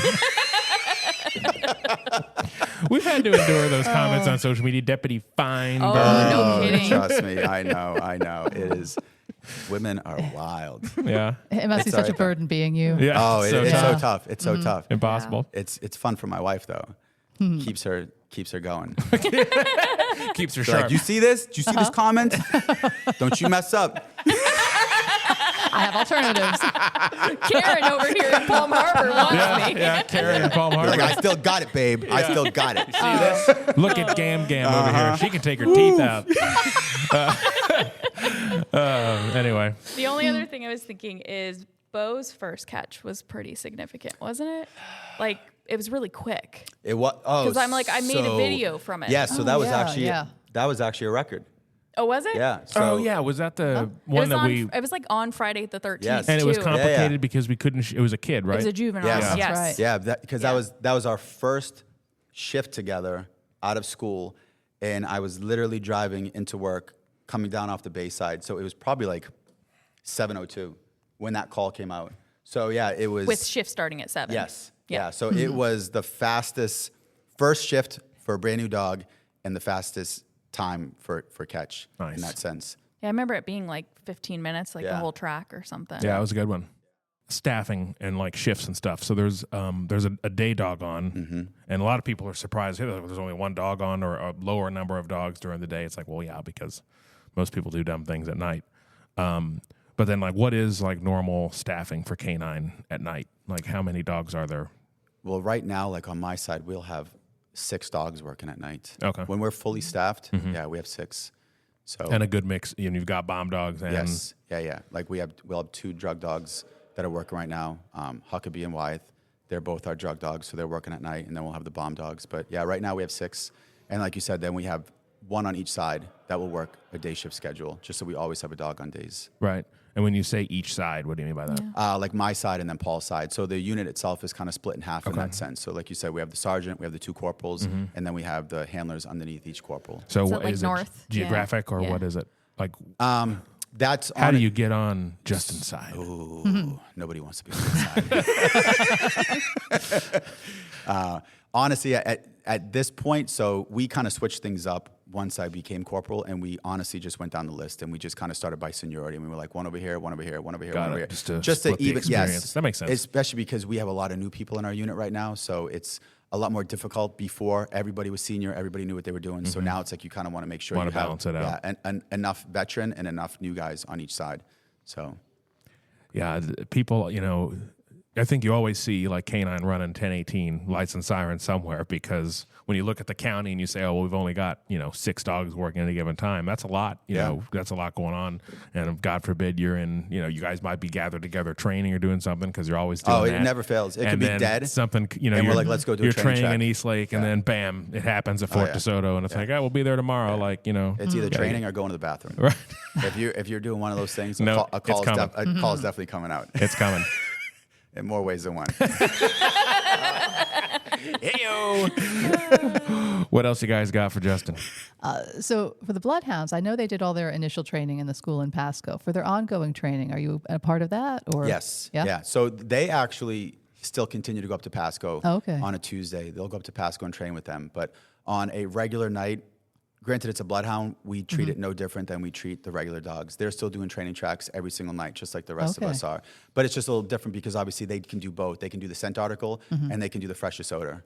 So we'll do a mixture of both. But yeah, they're constantly training, just like the rest of us. Yeah, I was Everybody wondering is. about that. Yeah. Yeah. And they are very scent discriminate. Yes. Yes. Pretty insane. Yeah, it's wild. It's crazy how you'll set something up, or you'll have multiple people walking in the same direction, and they all just split off in different directions. And the dog, again, right? If you have that scent article, the dog scent discriminates, and you'll watch the dog track and just veer off to where the actual scent article was. Because you can show a bloodhound a piece of clothes or whatever, Yes. and they'll go find Yes. that exact. Yeah. Which Oh, is yeah. insane. That's just Yeah, crazy. it's a really long time. Like it can be like a full day Yeah. with Yeah. the bloodhounds, can't it? Yeah, so our dogs actually just recently went to St. Augustine for a training class, and Weedy was out tracking, and at the end of the track, the guy was like, how long do you think this time lapse was? And Weedy was like, I don't know. The guy was like 24 hours. So like a legitimate 24-hour track, Nice. and the dog tracked all the way to the end and got where he was supposed to be. Wow. So yeah, it is absolutely incredible how long of a time lapse they can Yeah, I have. remember Where in they can training they track. said the dogs would work up to that. Yeah. but- Yeah. Yeah, it's wild. Awesome. That's awesome. Our dogs are there. They're there. Wow. Yeah. Tip of the spear, bloodhound. Oh yeah.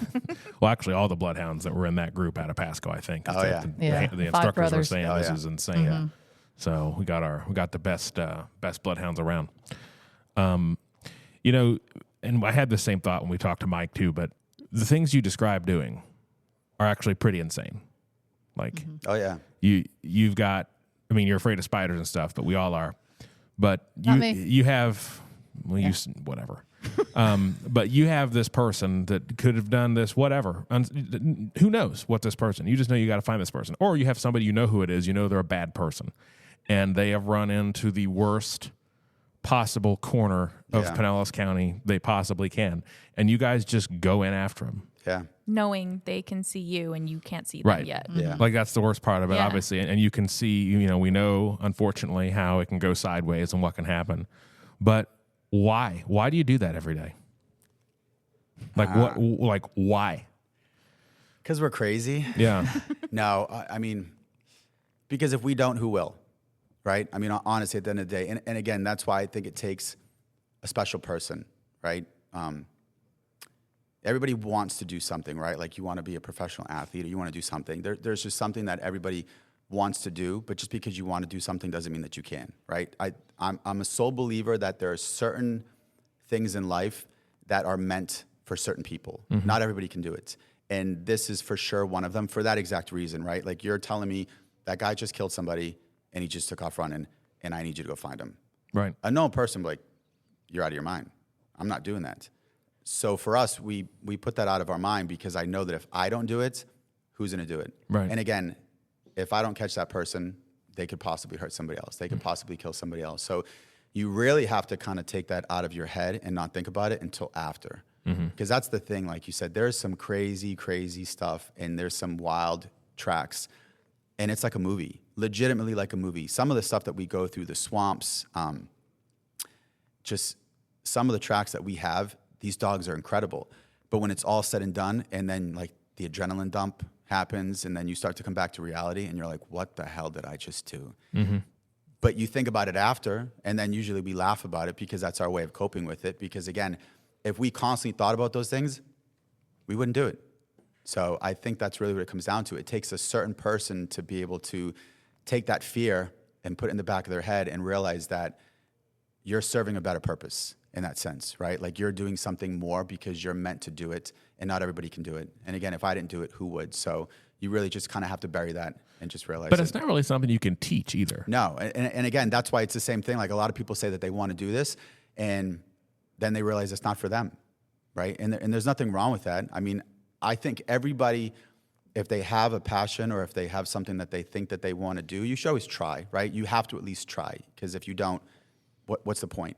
But there's also nothing wrong with trying something or thinking that this is something that you want to do and then realizing this isn't for me. Right, sure. Right? There's nothing wrong with that. I mean, I think at the end of the day, everybody has to experience failure at some point in their life because it teaches you who you really are. Like you have to fail at something in order to realize how you're going to recover from that. Are you going to bounce back? Are you going to be stronger? Or are you going to do something else that now you figured out like, okay, this wasn't for me, but now I'm really good at this. So now I find my niche.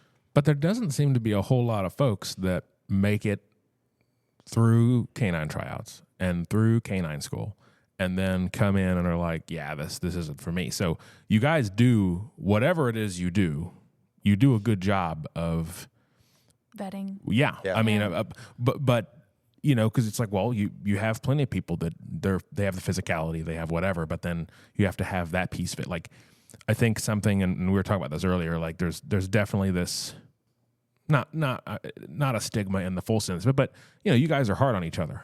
You joke around, you cut up, you know, kind of speaking to being one of the guys. I mean, but that's across the board, you know, law enforcement, military, all that stuff. Is that part of that? Is that, you know, are you kind of poking people and needling them just to see if you can break them? Like, is it like a hazing thing? Like, what is that part of it? Not so much hazing, but it's for sure. Like you said, you have to have thick skin. And I think we know that, and we kind of do that to each other because of it. Because again, you have to be bipolar, because you can have an amazing track and an amazing catch, and then all of a sudden you don't.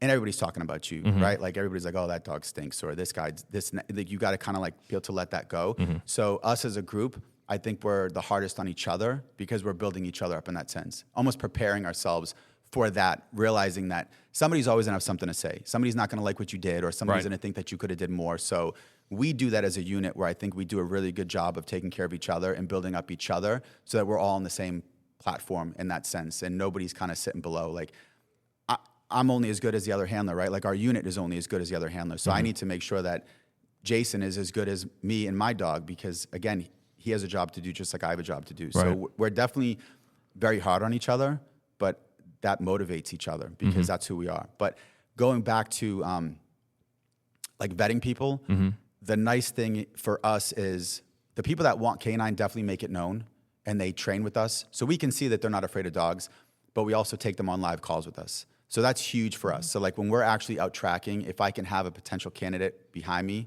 and helping me, they get to see it for themselves. So, and it's the same thing. Like I tell people all the time, listen, we take people. If it's not you, please just tell me. Like, I don't want you to feel like you have to go with me. If that's not you, if you don't want to jump fences, if you don't want to go to the swamp, if you don't want to chase this bad guy, I'm okay with that. Just be honest with me. Right. And then the people that do, they'll come with you and then like they're hooked. Right. Like those guys that want canine. So you can kind of see it that way. Because backup is just as fun, honestly. Like, and that's why for me, even though I have a newer dog and being in the corporal role, I have to kind of take a back seat and let the new guys work. So I'm running around a lot more now than I was. And it's just still so much more exciting. Like when I'm out with Weedy and Weedy catches somebody, we're both screaming like girls. Right. Like it's just, it's the same thing. Like it's just so exciting. So being able to be there and see that happen, the people in patrol get to experience that as well. And it also, and at that point it shows them like, oh yeah, that's what I want. 100% I want that. Or they're like, yeah, that's not for me. Because we've had it. We've had people that have said that they want canine. And then once they start to get more involved, then they're just like, yeah, not so much. It's just not for me. Which again, it's fine. Right, better to figure it out then. Yeah, for sure. What's next for you? I mean, obviously, Beau is pretty new, so he's got got some years left. But what's after? What's something else you want to do? It just depends. I mean, so I took the sergeant's test, so I'm hoping that happens. I might have to Nancy Kerrigan Mike at some point. Well, his knees are probably already bad enough. Like, I don't wait till the oak comes out of the kennels and just be like, gotcha. And then run real fast because Mike will beat me up. So it's like, I was gonna say there's like a handful of people that I would not. I wouldn't. I know. Not want to mess with. That's hilarious. Yeah, Mike. I promise I won't do that. So sergeant at some point, that would be nice. I hope so. Yeah. Are there any areas of the agency that you have an interest in?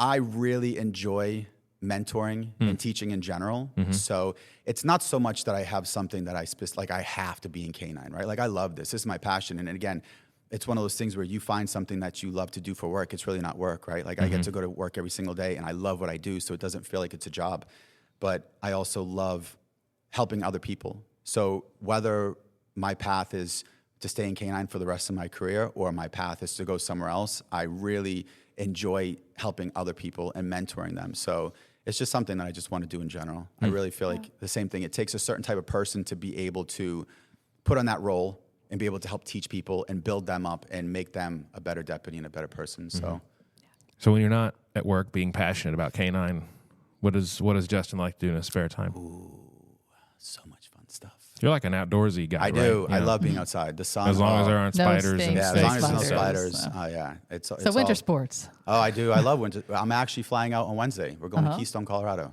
Yeah. How many different parts of your body are you going to injure this time? Not because I really messed myself up last time. I injured your shoulder, and then while you were telling somebody how you injured your shoulder, I you fell down a flight of stairs. Yes. Yes. Oh my God. So.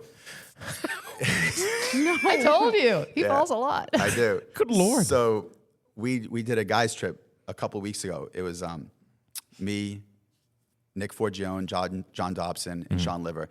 Those are the guys I actually got hired with too. Like those are my best friends. We grew up together in this agency. Like we all had kids at the same time. So like that's my family right there. So we did a guys trip and we went to Breckenridge and we're going up the lift and I see that there's like this little curvy like little racetrack path that's like almost like a mini half pipe. And of course we're out there by ourselves. So you're guys, you're like, oh, I got to do that. Oh yeah. My buddy's like, let's just go do it now. I'm like, sure. So we start going and I'm going down, and I end up coming up the side of the little half pipe area, and I just completely eat it. I just smacked right into the ground. My shoulder got so messed up. Like I could barely even lift my shoulder up at that point. So I was done. And it happens every time because I'm like, I don't get to go as often as I want to. Like obviously if I lived out there, you'd go all the time. But now it's like you get to go once, twice a year. And when you're out there, you're like, oh, I'm going to do everything and anything. Right. And you just don't realize I'm old. Like I just need to stop. Right. So we go back to the room. I try to get dressed because at that point I can barely even dress myself. The guys are helping me put my clothes on because I can't even put my arm up. And we go to walk to get dinner. So now I'm on the phone FaceTiming my wife and my kids, telling them what happened. And as I'm saying, I think I need an x-ray. Like as soon as x-ray comes out of my mouth, my feet come up in the air and I completely fall and slide down concrete stairs and just eat it. And now I'm just laying on the sidewalk in the middle of Breckenridge, like, Did you hold on to the phone the whole time? No. So I held on to the phone, and then my buddy walks over and picks up the phone and continues to FaceTime my wife while he's laughing at me. That's awesome. Yeah. Holy cow. Oh, dang. So skiing and stuff, I don't know. Yeah. So yeah, I love that aspect, but living here, it's the water. I mean, we're out on the boat as much as we can. If I can be outside and be in the sun and just enjoy myself, That's absolutely. the spot. Oh yeah, 100%. It's all about being outside. Yeah. And not hurting yourself skiing. I mean, I try not to. Falling down but the stairs. Yeah. It just happens. Like I said, I fall a lot. Yeah. So we like to make sure we give everybody an opportunity that comes on to, hey, what's that one thing that you think the public needs to know or needs to understand about your job, your specific role, law enforcement in general? Is there anything that comes to mind? This is your time for your PSA. Yeah, there's a couple of things. Justin Raw right here. Yeah. Ooh, yeah. One, for like canine related, like I said, stay inside your house. Just stay in your house. I mean, again, it's absolutely amazing that there can be cruisers all over the place, lights all over the place, the helicopter's up, the dog's up, and everybody comes outside and be like, should I be concerned? Yes. Like, get inside. Like, no, we're not just taking the dog for a walk. Right. So there's something happening, yeah, clearly. like Yeah. 100, and please, if you see something, say something. Right. Like if you're inside your house and the guy runs through your backyard, absolutely come running out and be like, hey, he just ran through my backyard. Right. All day long. I love that. But if you just come walking up to me and you're like, should I be concerned? Is everything okay? Is anything going on? You're like, yeah. there's some a stuff going serial killer out. Please get inside. Like, Right. And not only for that reason, but because they could mess up the track. they do, for sure. Yeah. Yeah. It happens a lot because then people are just out and then my dog's focused on that person. Right. Because then Right. they're yelling at me like, what's going on? And then my dog looks over like, ooh, is that the guy I'm supposed to get? And it's Right. like, no, back over here. So Right. yeah, it does. It messes Stay up. inside, mind your business. Yeah. It messes up things a lot. Mm-hmm. But I think the biggest thing for the public, and me and Laura talked about this before, I think it's really for people to understand that at the end of the day, we're still human beings, right? And I think that's the hardest thing because our job is very difficult, and I'm not making excuses for it. Like I signed up for this 100%. Sure. But we go through a lot and we see a lot, and that's not normal, right? Like a normal human being should not see the things that we see on a daily basis. And that's the thing, like we see people at their worst every single day, and we're there to help them. But the trauma that we see, the violence that we see, everything that we go through, it 100% takes a toll on you. That's impossible. Like Sure. you can't tell me that you do this job and you see that stuff every day and it doesn't affect you. It does. And I think that's very hard for people in law enforcement to be able to cope with and deal with as well, right? Because we're told you have to be A-type personality, you have to be macho, you have to be able to kind of like, deal with it. And we do, we bury it. And we all know when you bury stuff, it only makes things worse, right? Sure. It just builds up and builds up and builds up, and eventually people explode. So it's not so much that I'm making excuses, it's just kind of reminding the public just to remember at the end of the day, we're human beings as well. And seeing all that trauma affects people, and then you put on our personal lives, just like everybody else has, right? Sure. Your marriages, your kids, everything that's going on. It's a lot to deal with. I mean, mental health is a huge thing in general. I mean, Right. whether you're law enforcement or whether you're No matter what. a human being, I mean, it's huge. And I think it's a good thing that we're really finally starting to understand now. Because back then, I mean, nobody cared. You were like, Yeah, whatever. yeah, whatever, mental health. Pfft. Suck it up, buttercup. Right. Like, that's it. Right. And I think now it's coming to the light that it's serious. And I think people need to really pay attention to that more and really do what they need to do to help themselves. But I think the public needs to kind of remember that it's sometimes too, like, we're also working through a lot as well. We're trying to do a lot. And yeah, like everything else. Yeah. And it's interesting that you say that and bring that up, though, because also, just a few minutes ago, we were talking about how tough y'all are on each other and whatever, how that can seem very, like, unforgiving. But deep inside there, there's a thoughtful guy. Oh, yeah, 100%. And that's just the culture of it. That's how it is. And that's the nice thing, too, about being in a unit that I'm in, because we are so close that we're also each other's therapists at the end of the day, where you'll see people all the time like, oh, if you need help, if you need to talk, come talk to me. But like, oh, I don't know you, and I'm not going to talk to you. Like, right. Nobody's going to talk to somebody that they don't know unless you go to a professional. So right. being in a unit that I'm in, because we're so close, because we go through so much together and we have so many experiences, it's a lot easier for us to really be like, hey, come here, I need to talk for a second. And we're able to let things out a lot easier and be able to talk to each other. So we're very blessed in that sense. It makes things a lot easier for us. Yeah, that's solid for anybody in any profession, I think. Stay close to your peers. Yeah. Well, Corporal Justin Fineberg, everybody, thank you so much for coming on and letting us interrogate you for a minute. We have all kinds of opportunities for folks to give us feedback on this podcast. And we have an Instagram specific to the podcast. It's 56 Podcast, all spelled out on Instagram. But if you want to send us an email, you can do that. And Laura, where might they send that email? They can send it to lets56@pcsonet.com. That's LETS56@pcsonet.com. You guys were really locking eyes there for that. I'm like, what? I was just so focused. This I'm is like, an intense moment Yes, for me when I get to do this. Yeah. That was intense. it was like she was on the Wheel of Fortune. Well, as always, thanks everybody for listening, and we'll talk to you next time.